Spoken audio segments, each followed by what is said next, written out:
Et si on parlait un peu plus des défauts de personnalité? Je pense que ça ferait du bien pour faire tomber d'un piédestal tous les gourous, tous les maîtres que vous connaissez, tous les enseignants, y compris moi. Et j'ai toujours dit que je ne suis pas un enseignant. Ça ne m'a jamais intéressé d'enseigner, c'est bizarre. J'aime enseigner, mais j'aime pas que les gens me suivent. Donc ça marcherait pas avec moi. Je serais toujours seul. Et je partagerai quand j'ai envie de partager. Moi j'étais un timide, hein, je voulais pas que les gens me suivent. Pas mon truc. Mettre sur un piédestal, ça me met extrêmement mal à l'aise. Par contre, j'aime partager la vérité, que je connais dans mon cœur, qui est la plus pure, la plus authentique. Et si ça, les gens suivent ça, ça me dérange pas. Mais deux femmes suivent moi. Vous voyez la différence. Écoutez bien la différence. Pendant longtemps, j'ai aussi dissocié les deux. En fait, au niveau de ma personnalité, j'étais aussi très. Comment dire euh, Maxime était un personnage assez complexe.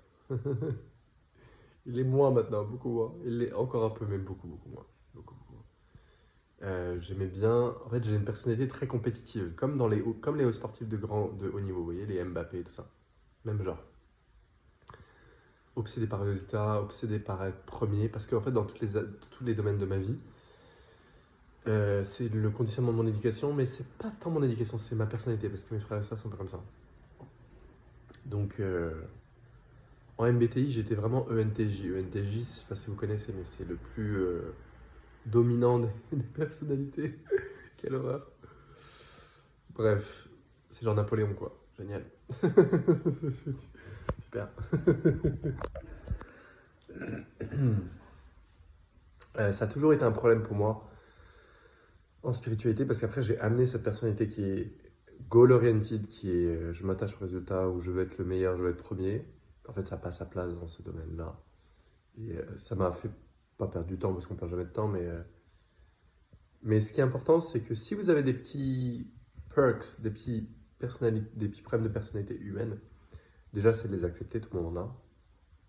Voilà. Et deuxièmement, l'ego, ça veut pas dire enlever l'ego, ça veut pas dire enlever toute votre personnalité. Moi, je suis toujours aussi compétitif sur certains trucs, pas de trucs spirituels, ça je m'en fous. Parce que c'est pas un domaine où ça s'applique en fait, du tout. Parfois ça revient, je le chope, je me dis oula, là, drop your nonsense. Voilà. Mais ce que je veux dire par là, c'est dans ces cas-là, qu'est-ce qu'on fait? Qu'est-ce qui est le plus important pour vous?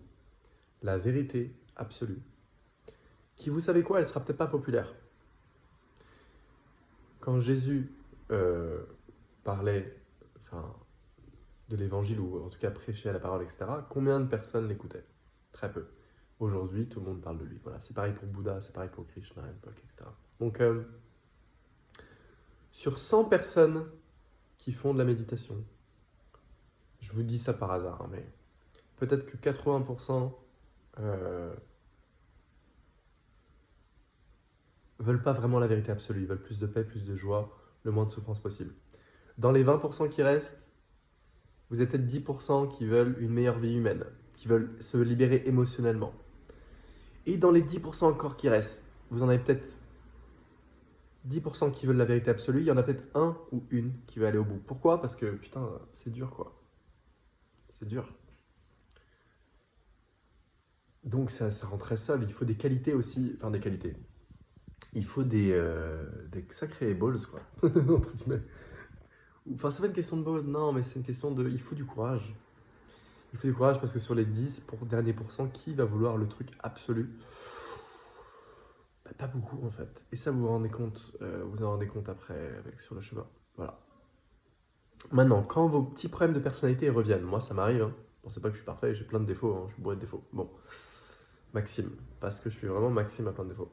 Quand ça arrive, qu'est-ce que je fais? C'est très simple. J'essaie de me rappeler une seule chose. Qu'est-ce que tu veux? Tu veux la vérité absolue? Ou tu veux être le meilleur? Ou tu veux être voilà, le numéro un? Ça, c'est mon problème. Je vous parle de mon défaut principal parce que c'est mon ego qui était comme ça. Voilà.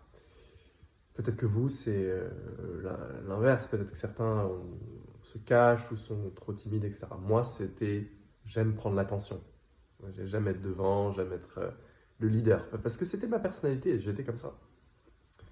Donc c'est très enraciné, c'est mon samskara, quoi, au final. Ok. Sachant que ça a des bienfaits aussi, bien sûr, mais quand c'est pas poussé à l'extrême. Donc,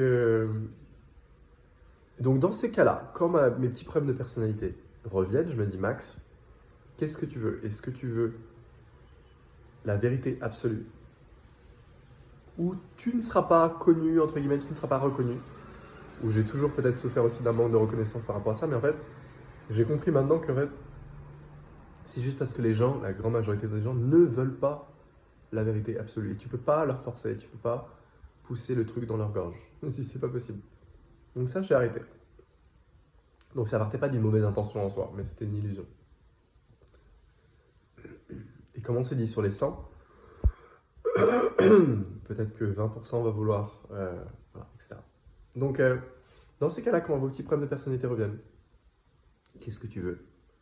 Tu veux être toi en tant que personne et voilà, ou tu veux la vérité absolue, mais peut-être que personne va te connaître. Peut-être que personne va te reconnaître, tu seras aussi inutile qu'un arbre, mais tu es libéré. Et dans ton cœur, tu sais qu'à la fin de ta vie, Dieu m'a permis de voir la perspective la plus complète possible. Je pars sans regret. Il n'y a pas un truc où je me suis accroché. Je ne me suis pas accroché à la perfection éternelle. Je ne me suis pas accroché à rien. J'ai tout donné. Je suis prêt à partir. Qu'il y ait une personne qui le reconnaisse, 1 million ou 0, je m'en cale. Dans mon cœur, je sais que j'étais droit et je sais que c'est la vérité que je cherchais. Et ça, c'est très important que vous trouviez. Qu'est-ce que vous voulez vraiment? Et l'humain en nous, il veut aussi la reconnaissance. Oui, mais les gens m'ont pas assez reconnu quand j'étais plus petit. Ou les gens, mais tout le monde a ça. Pensez pas, moi aussi j'avais ça. Ça m'arrive même encore d'en avoir de temps en temps. Mais dans ces moments-là, il y a toujours le truc, non. Non, moi je veux la vérité absolue. No matter what it takes. Peu importe ce que ça prend. Pas grave. J'ai les human perks aussi, j'ai les problèmes humains. Mais entre les deux, le choix, il est toujours fait. Il a toujours été fait dans les moments importants. Donc c'est à vous de choisir. Et pensez pas que ça va vous rendre populaire. Peut-être que ça va vous rendre très seul. Mais qu'est-ce que vous voulez? Vous voulez le truc, la vérité. Ou vous voulez vous arrêter à un truc un peu plus relatif.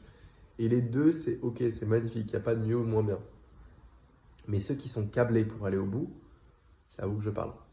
Tout le monde est câblé en soi.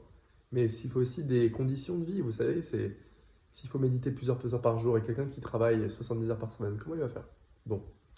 Donc peut-être dans cette personne-là, ça sera peut-être une autre vie. Mais vous, dans cette vie, si vous écoutez cette vidéo, vous êtes peut-être câblé pour ça. Est-ce que vous êtes prêt à aller au bout? Mouah, bisous.